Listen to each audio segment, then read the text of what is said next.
Hello again, MGB here with part 2 of my NAM tutorial series. As I alluded to at the end of the last episode, today I'd like to go through a few of the draggable features contained within the NAM, allowing you to make much more varied street and road networks amongst others. So, as I'm sure you're aware, if you take the basic road network in SimCity 4, you can draw straight or diagonal roads, various intersections, some of which look better than other ones do, but there are a few neat little things you can do to make things more interesting. So for starters, if we just draw a 2x2 road, you'll see it automatically changes into a roundabout. Click on one of the 4 pieces. As you can see, once I've latched on, I can drag all around the roundabout, and I can pick a direction in my road to head off in. It's also possible to connect a street or a one-way road into this roundabout as well.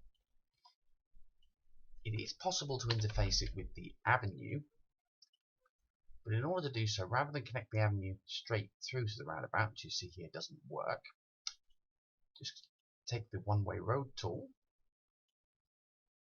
and connect 2 pieces in the correct directions. Bear in mind that as a left-hand drive user, you may find you need to do that the other way round when dragging the one-way road tool if you're a right-hand drive user. And these 2 one-way road stubs just connect the avenue up nicely into the roundabout. So that's the road roundabouts. A similar roundabout is available for the street network as well.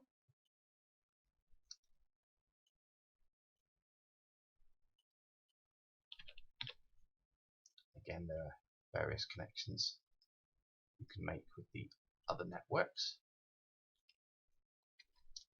There's a third type of draggable roundabout if you use the one-way road tool. And this time you want to draw a 3x3 circle. Again, this automatically turns into a roundabout. Now again, being a left-hand drive user, I've gone from the right to the left, around like so. If you're using a right-hand drive game, you would need to draw that roundabout this way round. If I turn the paths on very quickly, you can now see the direction that the roundabouts are going in. If I were to connect a road into this, because I have a left-hand drive game, everything here matches up. But if I accidentally do the right-hand drive roundabout, you'll see that it doesn't match up. So you need to be careful when making these roundabouts to go in the correct direction of travel when drawing them. Now, the road and street roundabouts have a maximum of 4 connections that you can place into them, but the one-way road roundabouts will actually allow you to have 6. So if we connect 4 roads like so into the middle sections of the roundabout, you'll see there are no more connections available. But if I use one of these pieces on the edge,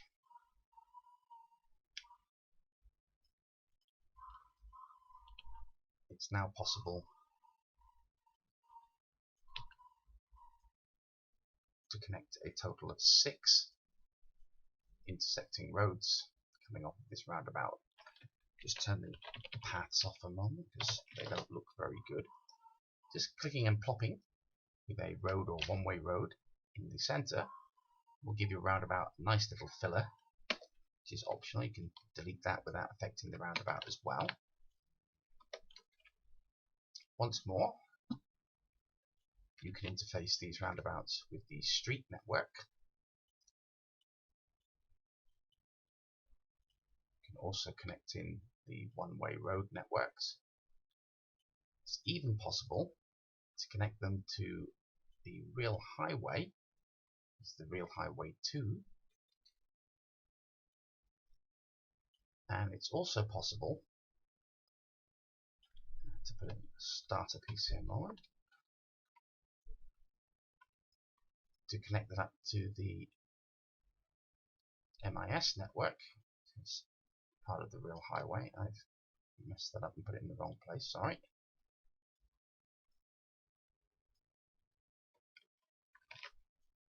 There we go, it needs to be off the center tile. Yeah, like so. So you could use this as part of an intersection, the modular interchange system for the real highway. Now, one thing I'll just quickly note, I'm not really going to be going into the real highway much in this series. It's rather a complicated thing. I think there's far better tutorials already out there for it. So that's just a few basics with the draggable roundabouts. I'll show you a couple other patterns that you might find useful. So if we draw a normal street roundabout, and just in one corner, a road going off there and another road going off here, this will create a little cul-de-sac. Now if you try and put another network off that, you see this doesn't work and breaks the cul-de-sac. So you can only have one of these cul-de-sacs with an intersecting road as so.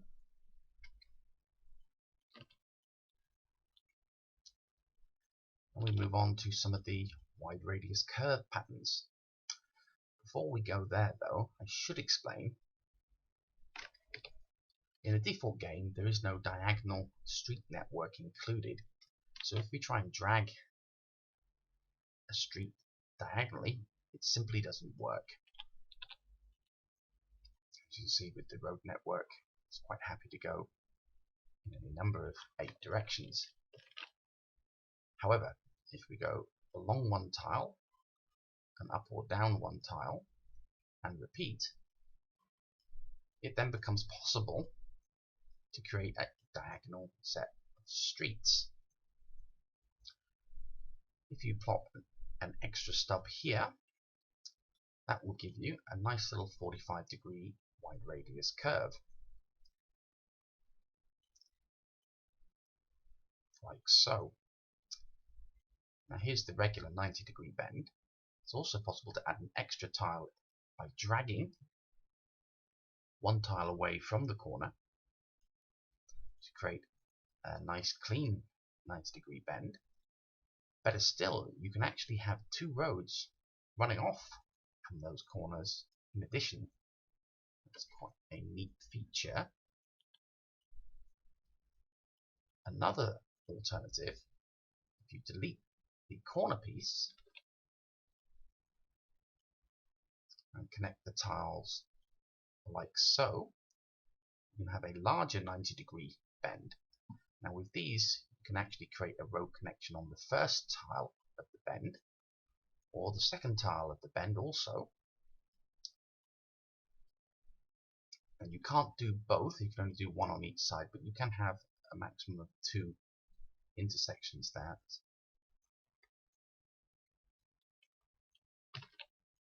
There's one more street piece to show you. If you move the street along by one tile and place 2 more connections like so, you can have a nice clean S-curve. Once more, it's possible to intersect with that S-curve a couple of additional streets. Now if we put all of those features together, you can make some really wonderful and realistic street combinations. Moving to the road tool, there are some similar patterns that we can use. So here, after transitioning to a diagonal, again, plot the one extra piece on the corner for a 45-degree wide radius curve. To make a small wide radius curve here, delete the curve on the edge, drag from one point to the other, like so. You'll note if I try and drag from the other point, it doesn't work. Now I don't know exactly why it only works from one and not the other. You might have to experiment with any given setup. But if the first way of doing it doesn't work, then try from the second point. As you can see, you get a slightly nicer curve than you get by default doing this. Alternatively, if you delete a 2x2 section, like so, and drag between them, again you might find that this only works in one direction properly. The pattern you're looking for is nice and smooth like so. Drag once more, but this time move the mouse so that it drags inside, and this gives you a larger radius 90-degree curve. Now, unlike the streets, it's not possible to have intersecting roads with these road curves at this time. Now this brings us on to the draggable FAR or fractionally angled networks. I'll show you a few patterns, but if I plop some stubs down, I hope this will make it clearer as to what you have to do. So here we have two roads, and you'll see I put 4 stubs in each line, and at each point 2 stubs overlap. So again, consider these as 2 stubs, although they're drawn as a road now. When I then drag through these pieces, see how they connect up together. So the pattern is 4 tiles with a 2-tile overlap. And once you've finished with the fractionally angled part of the road, just drag back to a normal straight, as so, to create a nice fractionally angled road without any puzzle pieces. There's a second fractionally angled network. The one you've just seen is the fractional angle 2 network. This is the fractionally angled 3 network I'm going to show you now.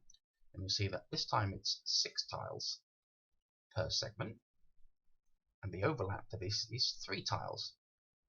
Again, if we just drag those together, click once more to convert the piece.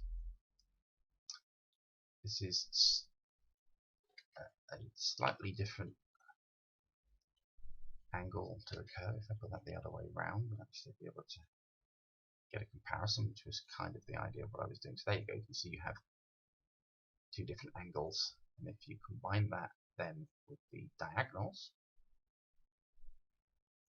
and the straight pieces, instead of having just 8 directions that you can draw roads upon, this adds another 2 in between each set of orthogonal and diagonal roads. So that gives you a total of 24 possible variations of which you can angle your roads. So that's actually a pretty neat feature. I'll show you just a few more of the fractionally angled setups. So again, if I go with the FAR 3 here, remember it's 6 tiles with a 3 overlap. If I want to transition these back to a straight road, you can't simply just drag the road straight. What you have to do, create 2 tiles, and this is where you would normally have your 3-tile overlap. Connect them together like so, and then from the next tile along, without connecting these 2 pieces, then drag the straight. Then you have a straight to FAR 3 transition. Over here, if we put 5 tiles in place and then go back to the previous pattern for the FAR 2, see overlaps of 2 once more.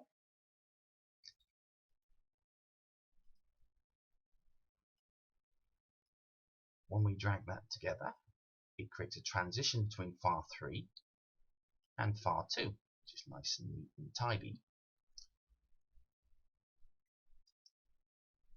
It's also possible to transition from a diagonal road into either of the fractionally angled 2 or 3 networks.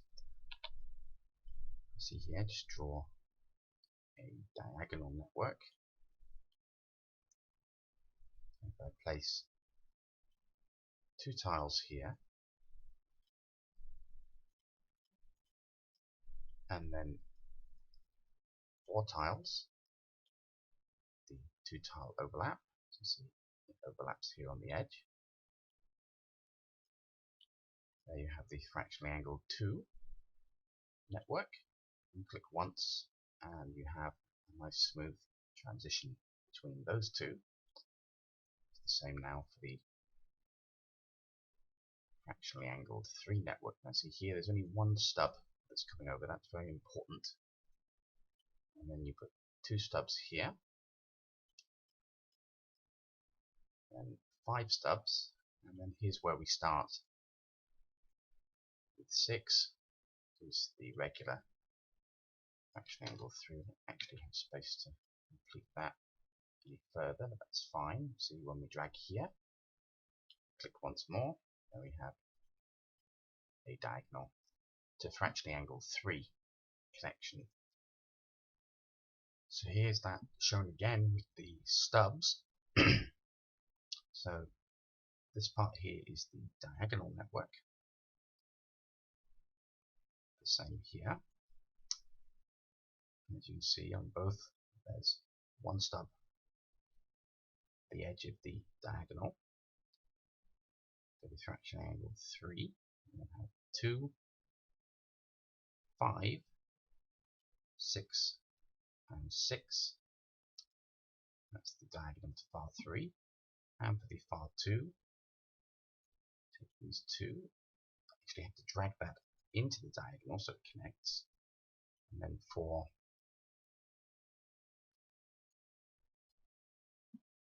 like so. So that's all for part 2 of this series. In part 3, I shall be covering the turning lane extension pieces, flexible underpasses, and some other puzzle pieces from the network add-on mod. Hope to see you then.